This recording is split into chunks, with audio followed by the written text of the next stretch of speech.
स्वागत है आप सभी का हमारे खास पॉडकास्ट में। मैं हूं आपके साथ जसप्रीत कौर। हमारे साथ खास मेहमान भी मौजूद हैं, doctor Vaibhav Jain, ortho and joint specialist, metro hospital. Sir बहुत बहुत स्वागत है आपका। Thank you. आज हम बात करने वाले हैं घुटनों में दर्द की, जोड़ों में दर्द की, जो एक आम समस्या बन चुका है। सर पहले हम सुनते थे कि जब आप को चोट लगती है या जब आपकी उम्र बढ़ने लगती है तो आपको घुटनों में दर्द होता है, जोड़ों में दर्द होता है, लेकिन आजकल जो यंगस्टर्स है उसमें भी ये समस्या काफ़ी बढ़ चुकी है। Jaspreet, thank you for inviting me here. और आपने बिल्कुल सही बोला कि जोड़ों का जो दर्द है आजकल कम उम्र के लोगों के अंदर भी देखा जा रहा है। तो उसका जो मेन कारण है, दो तरीके से हम उसको बता सकते हैं। एक तो गठिया जो है उसकी वजह से जोड़ों में दर्द होता है, जो कि काफ़ी अर्ली एज के अंदर, जल्दी उम्र के अंदर होने लगता है। एक गठिया जिसको सामान्य भाषा में रूमेटॉइड भी बोला जाता है, एक तो वो कारण होता है। दूसरा कारण होता है एक हमारा न्यूट्रिशन, कि आजकल यंग एज के लोगों के अंदर ही जो न्यूट्रिशन जो है, हमें हमारी जो बोन्स को और बॉडी को न्यूट्रिशन मिलना चाहिए वो नहीं मिल पा रहा है। लोग अगर आजकल जंक फूड की तरफ जा रहे हैं, जबकि जो सिंपल फूड जो होता है, घर का जो खाना होता है सिंपल, प्लस साथ में कैल्शियम रिच डाइट, जिसके अंदर कि हम जो भी मिल्क, कर्ड, दूध, दही, पनीर वगैरह, ये कैल्शियम रिच डाइट इसमें होना चाहिए। तो बच्चों के अंदर न्यूट्रिशन की प्रॉब्लम बहुत बढ़ रही है, न्यूट्रिशन प्रॉपर नहीं है, उसकी वजह से ये सब हमें बच्चों के अंदर भी जोड़ों में दर्द देखा जा रहा है। तो मेरा यही वो है कि अब न्यूट्रिशन बच्चों के अंदर प्रॉपर होना चाहिए। दूसरा चीज़ है कि एक्सरसाइज बच्चों के अंदर आजकल क्या हो गया कि ज़्यादातर बच्चे इंडोर रहने लगे, टीवी और मोबाइल का जो बहुत ज़्यादा यूज करने लगे, तो स्पोर्ट्स एक्टिविटी जो उनकी फ़िज़िकल एक्टिविटीज़ है वो कम हो रही है। जब वो कम होती है तो मसल वीक होती है, तो ना तो उनको न्यूट्रिशन मिल पा रहा है प्रॉपर, ना उनकी एक्सरसाइज हो पा रही है। तो आपने बताया कि एक्सरसाइज भी नहीं, जैसे अब वो भी हम बातचीत करेंगे कि क्या उनको खाना चाहिए, लेकिन जो छोटे बच्चे हैं उनका आपने जिक्र किया कि वो थोड़ा खेलते भी हैं। अगर वो एक्सरसाइज, मान लीजिए कोई गेम खेल रहे हैं, कोई स्पोर्ट्स खेल के आ रहे हैं, बहुत पैरों में दर्द होता है, ज़्यादा देर खड़े हो गए पैरों में दर्द हो गया, मतलब बहुत कॉमन है छोटे बच्चों में कि तो कुछ भी काम करते हैं तो पैरों में दर्द हो जाता है। हाँ, तो देखिए इसमें ना, मैंने जैसा बताया कि एक तो न्यूट्रिशन उनका प्रॉपर नहीं हो रहा, और दूसरी चीज़ है कि वो ओकेजनल एक्सरसाइजेज या ओकेजनल रनिंग या ओकेजनल स्पोर्ट्स अगर जो करते हैं बच्चे, उनके अंदर प्रॉब्लम ये मतलब ज़्यादा रोज होती है। नहीं करते, रोज़ नहीं करते, तो रेगुलरिटी होनी चाहिए लाइफस्टाइल में, डेली आपका रूटीन के अंदर ये सब होना चाहिए। चाहिए। तो किन किन बातों का ख्याल रखना चाहिए और क्या क्या डाइट उनको लेनी चाहिए? कैल्शियम नहीं है, मतलब दूध नहीं पी रहे हैं, इस वजह से milk, curd, paneer, that's a very अच्छा, बहुत अच्छा सोर्स है कैल्शियम का, और बहुत जो गॉड ने हमें प्रोवाइड किया है वो उनकी डाइट में होना चाहिए।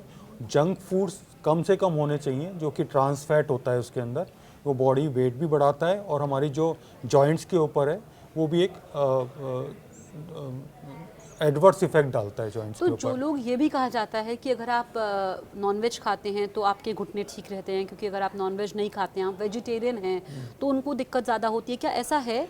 और कैसे डिफ्रेंशिएट करें, वेजिटेरियंस को क्या खाना चाहिए, जो नॉन वेजिटेरियन है उनके लिए क्या फ़ायदेमंद है? देखिए, ऐसा कोई डिफरेंस नहीं है कि नॉन वेजिटेरियन डाइट जो होती है वो ज़्यादा स्ट्रांग होती है, ऐसा नहीं है। वेजिटेरियन डाइट के अंदर भी इनफ अमाउंट जो आप प्रोटीन रिच डाइट आप लेंगे, जैसे कि and calcium rich diet, calcium rich source जो सबसे अच्छा सोर्स हमें गॉड ने प्रोवाइड किया है, that is milk, curd, paneer, they are very good source of calcium. साथ में जितनी भी दालें हैं, वेजिटेबल्स हैं, बिकॉज एंटीऑक्सीडेंट्स अगर देखें तो हमारी वेजिटेबल और फ्रेश फूड्स के अंदर सबसे ज़्यादा होता है। They are very protective for our joint. So अगर ओवरऑल देखा जाए तो जॉइंट्स के लिए vegetarian diet with a good nutritional value, जिसके अंदर फैट और कार्बोहाइड्रेट कंटेंट कम हो, और विद लॉट ऑफ एंटीऑक्सीडेंट्स जिसके अंदर हो, मतलब जैसे कि जो भी सीजनल सब्जियां होती हैं वो फ्रेश खाएं। बिल्कुल बिल्कुल फ्रेश करें, उसके अंदर बहुत अच्छा एंटीऑक्सीडेंट्स होता है। जो भी सीजनल फ्रूट, जो सबसे सस्ता फ्रूट मार्केट में होता है वो सीजनल फ्रूट होता है। हाँ, तो वो वाला फ्रूट, क्योंकि हम क्या है कि ना, जैसे अब जो भी मार्केट में अगर सस्ता मिल रहा है तो सोचते हैं कि ठीक है, जो महंगा है वो ज़्यादा अच्छा होगा, उसकी तरफ जाते हैं। वो because that is cheaper, because that is a seasonal, हाँ, इट्स नॉट स्टोर्ड। जो स्टोर्ड फ्रूट होते हैं, जो वेजिटेबल्स होते हैं, उनके अंदर एंटीऑक्सीडेंट्स कम हो जाते हैं। अच्छा। बट जो हमारा फ्रेश, हाँ, फ्रोजन या जो भी प्रिजर्व जो होता है, बट जो फ्रेश फ्रूट होता है या फ्रेश वेजिटेबल होती है, उसके अंदर सबसे अच्छे एंटीऑक्सीडेंट्स होते हैं। They helps in our bodies recovery. दूध जो है वो डेली पीना है, Yes, सब्जियां खानी है, दालें कोई भी मतलब कोई स्पेसिफिक या नहीं हर नहीं, तरह की हर दाल आप मिक्स एक तरह की नहीं, एवरी टाइप की डिफरेंट डिफरेंट दालें जो भी है, दालें हैं, राजमा हैं, चावल के छोले हैं, इस टाइप की जो डाइट होती है प्रोटीन रिच होती है, सोयाबीन है, ये सारा आप अपनी डाइट में इंक्लूड कर सकते हैं। And milk is also good source of जो होता है प्रोटीन का होता है, ये पनीर आप इंक्लूड कर सकते और हैं। जो नॉन वेजिटेरियंस है उनके लिए नहीं, नॉन वेजिटेरियंस तो नॉन वेजिटेरियन में इनफ प्रोटीन होता सब है, में हाँ सब, इनफ होता है, बट ऐसा नहीं कि वेजिटेरियंस आर इन्फीरियर या वेजिटेरियन नहीं, पुअर हाँ, डाउट ये ले रहे धारणा, हैं, जी। हाँ, तो वो धारणा गलत है। गलत है। हाँ। हाँ डॉक्टर वैभव, हम देख रहे हैं कि आजकल इंटरनल इंजरी भी बहुत कॉमन है। पहले हम सुनते थे कि जो स्पोर्ट्समैन हैं उन्हीं को होता है, आप सीढ़ियाँ चढ़ रहे हैं, आपका घुटना एकदम से मुड़ जाता है, आप घुटने पे ज़्यादा भार आता है, घुटना आपका मुड़ा और फिर इंजरी हो जाती है। इसके पीछे क्या कारण है? देखिए, आपने सही पूछा कि स्पोर्ट्स इंजरीज जो होती हैं कॉमनली स्पोर्ट्स पर्सन के अंदर होती हैं, स्पेशली जो फुटबॉल प्लेयर्स होते हैं, बास्केटबॉल प्लेयर्स होते हैं, जिनके अंदर हाई इम्पैक्ट स्पोर्ट्स होता है, जो रनिंग करते करते एकदम से हो जाए, इनको स्पोर्ट्स इंजरी बोला जाता है बिकॉज ये स्पोर्ट्स मैंस के अंदर ज़्यादा कॉमन होती है। बट ऐसा नहीं है कि कॉमन लोगों के अंदर ये इंजरी नहीं होती है। जैसे हम सपोज जैसे आपने बोला कि सीढ़ियों से ट्विस्ट हो गया या कहीं पे ऊंचा नीचे सरफेस है उस पर ट्विस्टिंग हो गई या कहीं गिर गए, तो सडनली घुटने का घूम जाना जो होता है उसकी वजह से लिगामेंट्स के अंदर। क्यों तो हमारा घुटना क्या इतना कमज़ोर हो जाता है आजकल खान पान की वजह से? कैसे हम अपने घुटने को स्ट्रॉन्ग रख सकते हैं कि भार नहीं सह पा रहा है, या ये किसी के साथ भी हो नहीं, सकता है? किसी के साथ भी हो सकता है, बिकॉज घुटने की जो मैकेनिज्म होती है उस टाइप से डिज़ाइन होती है कि हर लिगामेंट किस एक ना एक फंक्शन को करने के लिए डिज़ाइन होता है। लेकिन कभी कभी ऐसा होता है कि कुछ एबनॉर्मल मूवमेंट्स हो जाती है, ट्विस्ट इंजरी, ट्विस्ट मूवमेंट्स होती है, उनके अंदर लिगामेंट्स रप्चर हो जाते हैं। तो डॉक्टर, हम अपने घुटने को कैसे स्ट्रॉन्ग रख सकते हैं? क्योंकि कई बार डॉक्टर्स बोलते हैं कि घुटना कमज़ोर है, तो कुछ एक्सरसाइजेज अगर आप हमें बता पाएँ, आप मॉडल्स भी लेके आए हैं। देखिए, घुटना जो होता है, घुटने को आप जैसे बताते, घुटना कमज़ोर होना एक बड़ा साधारण सा शब्द है, पर अगर हम मॉडल के हिसाब से समझें इसको, तो घुटने के अंदर क्या होता है, बोन्स होती हैं ऊपर नीचे, लिगामेंट होते हैं इस टाइप से, एक अंदर की तरफ लिगामेंट होता है, एक बाहर की तरफ लिगामेंट होता है, एक आगे लिगामेंट होता है वाइट कलर का, एक पीछे लिगामेंट होता है, साथ में एक ये कवरिंग होती है जिसको हम कार्टिलेज बोलते हैं। ये ब्लू कलर की इसमें ब्लू कलर है, ये कार्टिलेज है? हाँ, ये ब्लू कलर का नहीं होता एक्चुअली, ये अलग दिखाने के लिए मॉडल में ब्लू कलर का बनाया हुआ है, पर ये इस बोन कलर का ही होता है। तो ये बड़ी स्मूथ सरफेस होती है जिसकी वजह से हमारा घुटना स्मूथली फंक्शन करता है। तो लिगामेंट और इनको ये जो होती है बोन और लिगामेंट होता है, उसके लिए हम एक्सरसाइज नहीं, उसके लिए हम कुछ नहीं कर सकते। लेकिन इसके चारों तरफ जो कवरिंग होती है, तो स्केलेटन को जो सपोर्ट देती है, दैट इज मसल्स, तो मसल्स को भी हमें स्ट्रॉन्ग रखना जरूरी है। उसके लिए कुछ एक्सरसाइज हैं, जैसे कि आपको सिंपल एक्सरसाइज अगर हम बताएं तो ये घुटने को स्ट्रेट करना, पैर को ऊपर करके, ये हमारी एक जो मसल्स होती है फ्रंट मसल, दैट इज सबसे इम्पोर्टेंट। बैठे बैठे अगर ऐसे बैठे हैं तो आप ये कर सकते हैं। ये कर सकते हैं। फ्रंट मसल जो होती है सबसे स्ट्रॉन्ग मसल होती है, इसको हम क्वाड्रिसेप्स मसल बोलते हैं। ये सबसे ज़्यादा लोड घुटने का लेती है, और अगर ये स्ट्रॉन्ग होगी तो घुटने के ऊपर लोड कम आएगा। घुटने का जो मैकेनिक्स होता है, घुटने की जो नॉर्मल फंक्शनिंग होती है वो स्टेबल रहती है। कितनी देर करनी है तो इस आप, पर ये? हाँ, ये आप जिस तरह से आपने ये पैर को सीधा किया, पंजे को ऊपर किया, आप 20 तक काउंट करिए इसको होल्ड करके, इसी 1 रिपीटेशन। ऐसे आप बैठे बैठे, आप ऑफिस में काम कर रहे हैं उस समय आप बैठे बैठे भी ये एक्सरसाइज आप इसको कर सकते हैं। ठीक है, होल्ड किया तो दैट इज सबसे अच्छी एक्सरसाइज है घुटने के लिए मानी जैसे जाती हम है। बैठे हैं थोड़ा सा, बिल्कुल, बिल्कुल। लोग ये कहते हैं ना कि समय नहीं मिल पाता, हम कैसे एक्सरसाइज करें, तो ये ऐसी एक्सरसाइज है जो आप कहीं भी कर सकते हैं। बिल्कुल, कहीं भी कर सकते हैं। ऐसी कोई और एक्सरसाइज? दूसरी एक्सरसाइज है कि आप वॉकिंग। ठीक है, वॉकिंग में क्या होता है कि हम जो सारी मसल्स होती हैं हमारी सारी एक्टिवेट हो जाती है। जैसे हम बहुत टाइम तक लंबी सिटिंग में बैठे हैं तो हमारी मसल्स जो होती है इनएक्टिव फेज में चली जाती है। तो जैसे आप ऑफिस में हैं, कहीं आपसे दूसरी डेस्क पे जाना है, किसी को बोल रहे हैं कि आप पानी लेके आइए, तो आप जा सकते हैं उसके पास में, आप पानी खुद ला सकते हैं, या फिर थोड़ा हर आधा घंटे के अंदर एक ब्रेक के लिए उठ गए, आप रोम अराउंड कर लिया। तो ये वॉकिंग एंड दिस एक सिंपल एक्सरसाइज, इससे आप घुटने की अपना ध्यान इससे रख सकते हैं। बिल्कुल। तो जो हमारा पॉडकास्ट देख रहे हैं, कमेंट करके ज़रूर बताइएगा कि आप क्या सोच रहे हैं, आपके मन में क्या सवाल हैं। तो जिनको प्रॉब्लम है घुटनों की वो भी ये कर सकते हैं? बिल्कुल, मतलब हर कोई कर सकता है? हर कोई कर सकता है। आपको कोई एक्टिविटी बंद नहीं करनी है। किसी को घुटने की प्रॉब्लम है तो अपने हिसाब से थोड़ा मॉडिफाई कर सकते हैं एक्टिविटी को। अगर मान लो उनको सीढ़ियाँ चढ़ने उतरने में दिक्कत हो रही है तो थोड़ा सा सीढ़ियों की जगह वो वॉकिंग ज़्यादा बढ़ा दें। ठीक है, तो इस तरह से आप लाइफ स्टाइल में थोड़ा मॉडिफिकेशन कर सकते हैं, बट आपको एक्टिविटी कोई भी बंद नहीं करनी है। अच्छा, जो ये भी आजकल बड़ा कॉमन है कि घुटनों में टक टक की आवाज़ आना, ये क्या है? देखिए, टक टक की आवाज़ आना दो तरीके से हो सकता है। एक तो होता है कई बार बाई बर्थ ही हमारी जो मांसपेशियाँ थोड़ा लूज होती है वो बोन के ऊपर स्लिप होती है, एक वो होती है।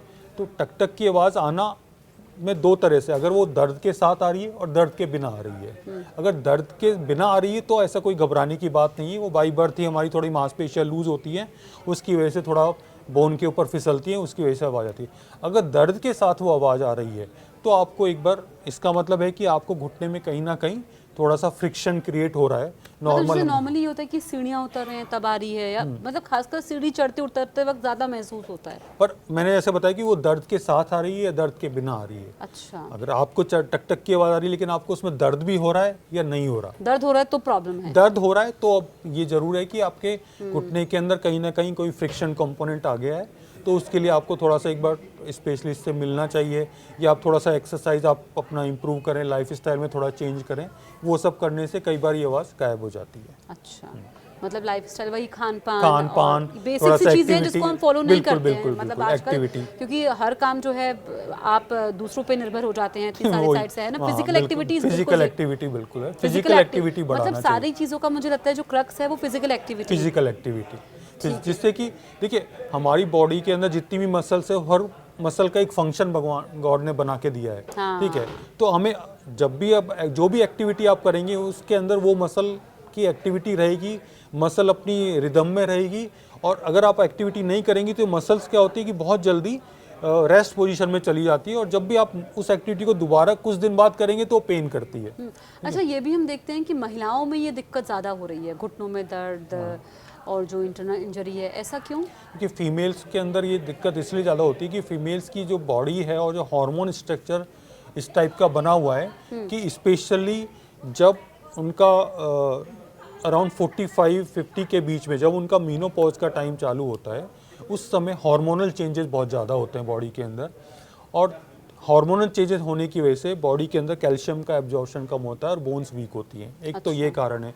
दूसरा कारण क्या है कि एक महिलाओं के अंदर सबसे ज़्यादा होता है कि हमारे जो कॉमनली मदर्स हमें देखते हैं फैमिली में कि वो अपना ध्यान नहीं रखती, बाकी फैमिली का ध्यान रखती है। ठीक है, ये तो है। तो मैं उनके लिए बोलना चाहूँगा कि self care is not selfishness. ठीक है, ठीक है, तो ये बहुत इंपॉर्टेंट बात आपने कही है। हाँ, कि सेल्फ केयर वो अपनी करें। अगर वो अपना ध्यान, क्योंकि वो उनका अपने खुद के ऊपर ध्यान नहीं होता, ना तो एक्सरसाइज करती हैं, ना उनका न्यूट्रिशन होता है अपना पूरा, वो पूरा अपनी फैमिली में लगी रहती हैं।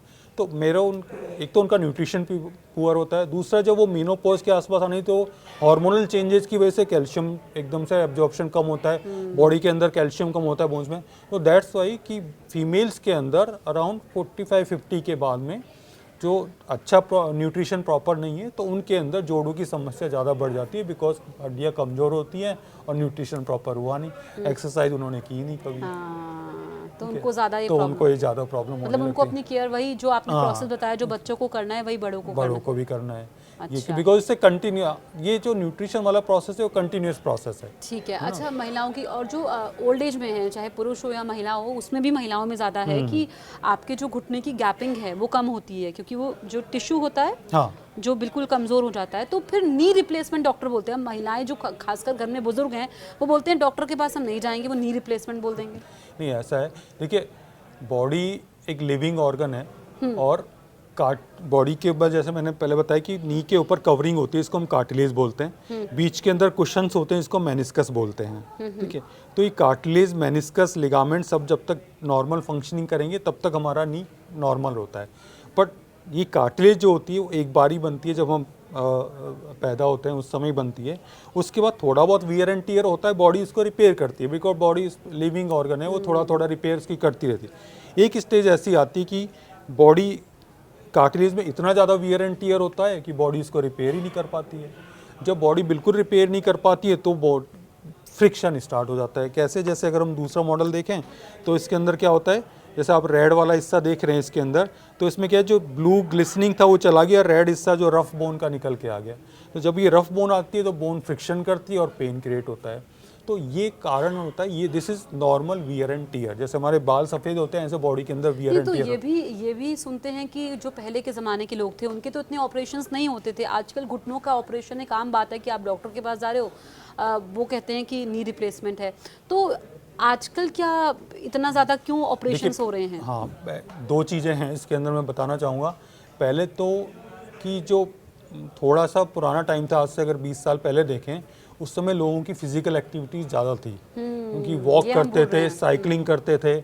आजकल हमारी फिजिकल एक्टिविटीज़ कम हो गई है, मोबाइल, टीवी और कंप्यूटर वाली हमारी जनरेशन हो गई है, तो हमारी एक्टिविटी, चलना फिरना, ये सब कम हो गया है।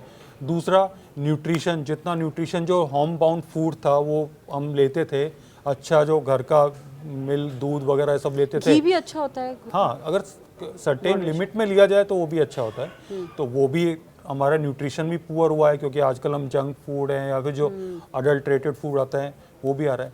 ठीक है, तो इस कारण से आजकल, और दूसरा एनवायरनमेंट, थोड़ा पोल्यूशन, हमारा जेनेटिक्स, ये सब भी इम्पॉर्टेंट है।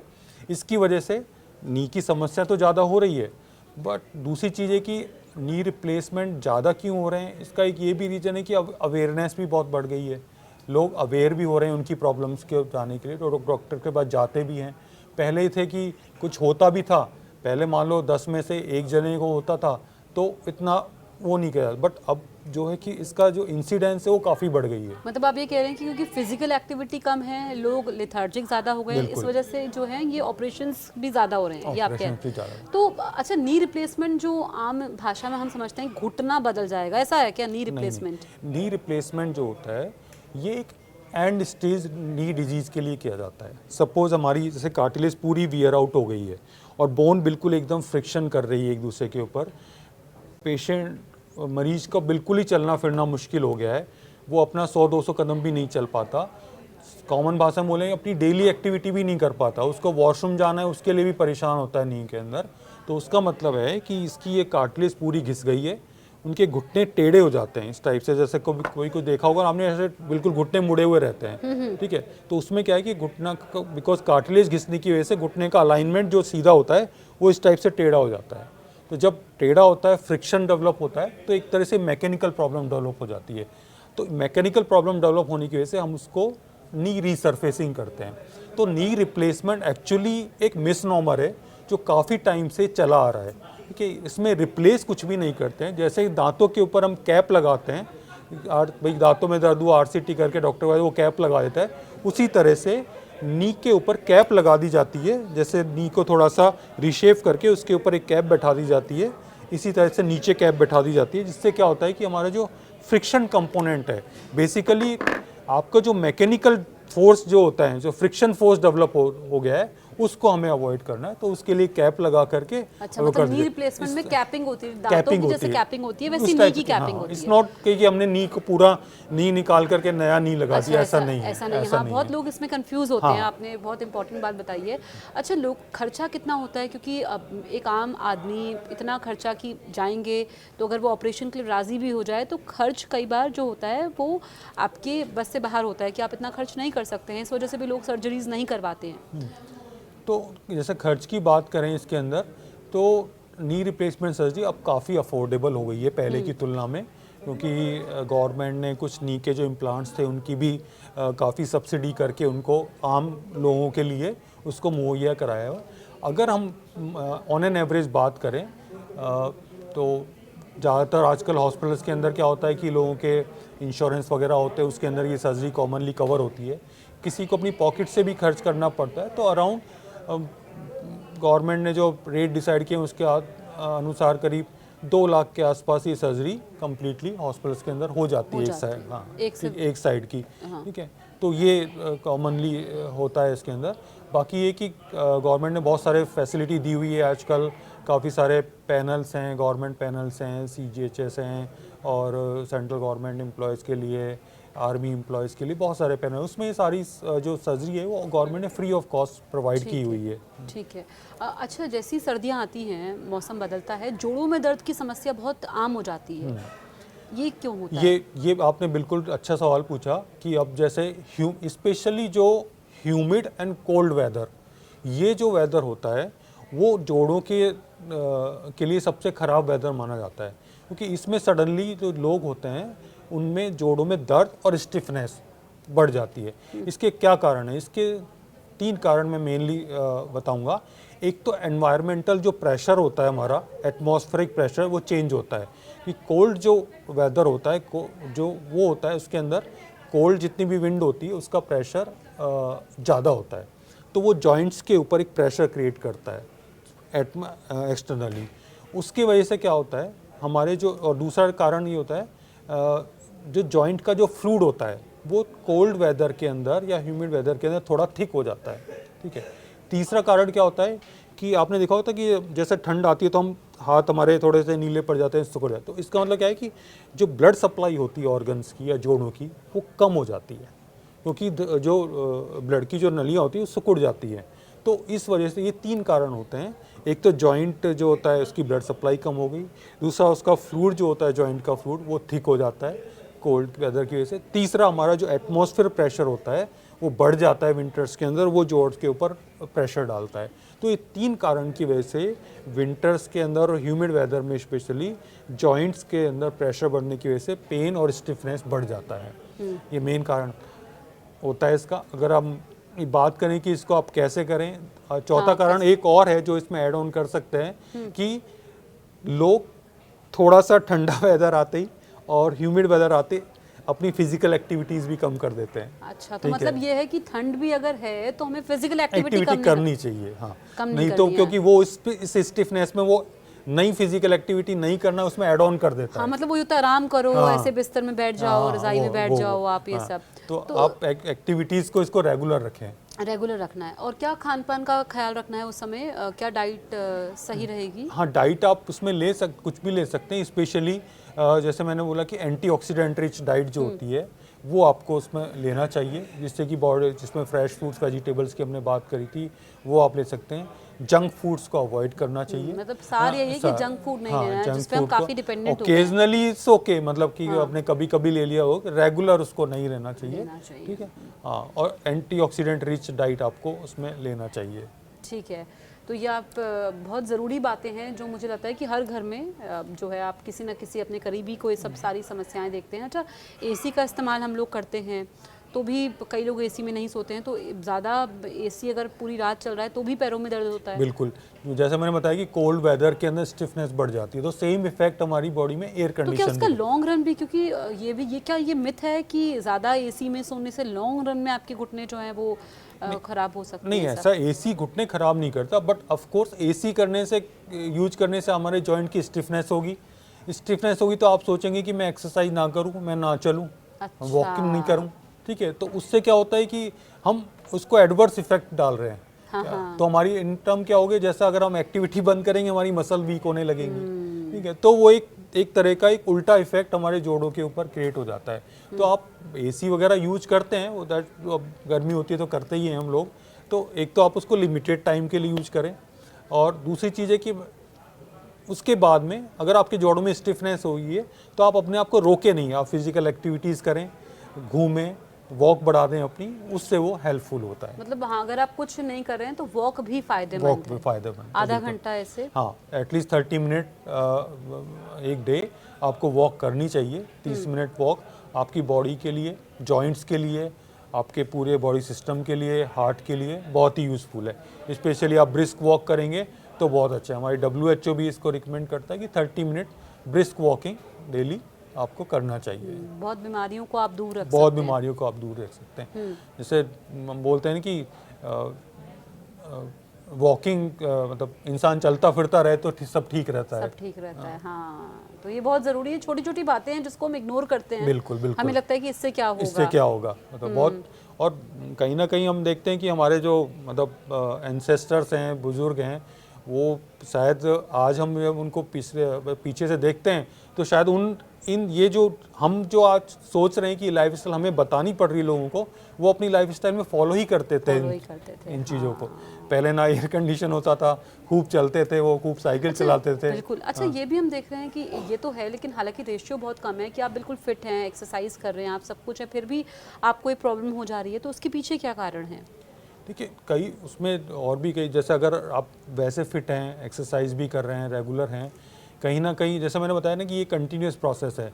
आप कई बार ऐसा होता है कि हम बचपन से एक्सरसाइज नहीं करें, कुछ टाइम कुछ एज के बाद हमने एक्सरसाइज स्टार्ट की है। ज़्यादा करना भी क्या नुकसानदायक है? ज़्यादा करना भी नुकसानदायक होता है कि अगर हम आपको एक्सेसिवली पुश ना करें इस पे, ठीक है। तो एक्सरसाइज करें, वो अगर आप वेट ट्रेनिंग भी ना करें, वजन वाली जो जिम वाली एक्सरसाइज वो भी ना करें, तो वॉकिंग एंड योगा वो भी करें, वो भी बहुत अच्छी एक्सरसाइज है। वो योगा मतलब स्ट्रेचिंग टाइप की जो एक्सरसाइज होती हैं वो बहुत अच्छी और एक्सरसाइज होती जिम है। वगैरह करना, क्योंकि आजकल हम देखते हैं कि लोग इतने इतने वेट्स उठाते हैं जो अगर हम पैरों की एक्सरसाइज की बात करें, बहुत सारी मशीन्स आ गई हैं, तो जिमिंग करना ठीक है? देखिए जिमिंग करना ठीक है, लोग अपने आप को एक्सेसिवली पुश करते हैं, तो उसके अंदर क्या होता है कि हमारे ऑर्गन्स को, लिगामेंट्स को, मसल्स को, बोन्स को इंजरी होने के चांसेस बढ़ जाते हैं। तो माइक्रो इंजरीज होती हैं जो कि एड ऑन होकर के लॉन्ग इंजरी मतलब बड़ी इंजरीज में कन्वर्ट हो जाती है। जैसे क्योंकि बॉडी को क्या होता है कि जैसे बॉडी के अंदर इंजरी हुई तो बॉडी भी अपना टाइम, एक जैसे जैसे इंजरी होती है बॉडी उसको हीलिंग स्टार्ट कर देती है उसकी। बट अगर हम रिपीटेडली हैवी एक्सरसाइज करेंगे, जिम करेंगे, तो बॉडी को उसको हील होने का टाइम ही नहीं मिलता, और हम जो छोटी छोटी इंजरीज होती है वो ऐड ऑन होकर के बड़ी इंजरीज में बदल जाती हैं, और लोग जो होते हैं उनके जॉइंट जल्दी खराब होते हैं। मैं कई सारे जिम वेट लिफ्टर्स को देखता हूँ, हमारे पास आते हैं, कुछ स्पोर्ट्स पर्सन होते हैं, वो यही करते हैं, वो थोड़ा बहुत हुआ तो इग्नोर कर देते हैं या कुछ मेडिसिन ले ली, और तो उस वजह से वो धीरे धीरे ऐड ऑन हो जाती है। और मैंने देखा कई तो जिम आते हैं इनकी 30-40 की एज में घुटने काफ़ी डैमेज हो चुके होते हैं, तो बिकॉज ऑफ इग्नोरेंस।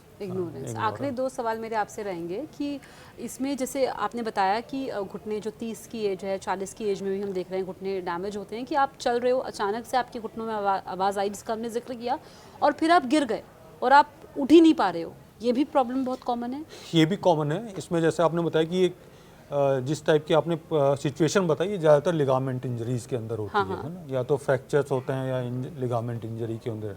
फ्रैक्चर्स तो जैसा है कि भाई इससे मेडिकल इमरजेंसी होती है कि आपको तुरंत हॉस्पिटल जाना है, जो भी उसके लिए सर्जरी करनी है या प्लास्टर लगाना है, जो भी करना है। दूसरी होती है लिगामेंट इंजरी। तो लिगामेंट इंजरी में क्या होता है कि पेशेंट वेट तो दे पाता है लेकिन उसका घुटना जो होता है अनस्टेबल होता है, क्योंकि उसके कुछ जो पूरी तरह से लिगामेंट जितने, जैसे मैंने बताया कि आपको एक आगे लिगामेंट होता है, एक पीछे होता है, दाएं बाएं लिगामेंट होता है, इनमें से एक भी लिगामेंट अगर टूट गया तो हमारा घुटना जो होता है एक कुछ मूवमेंट्स के लिए अनस्टेबल हो जाता है।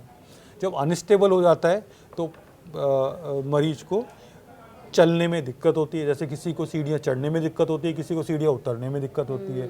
तो आप केवल यही उनको उसका चलने का पैटर्न क्या है, क्या वो चलने में घुटना अटक रहा है, लॉक हो रहा है, तो ये सारे और अर्थराइटिस भी हम देख रहे हैं कि आजकल बहुत कॉमन है, बहुत जल्दी लोगों को अर्थराइटिस भी हो रहा है।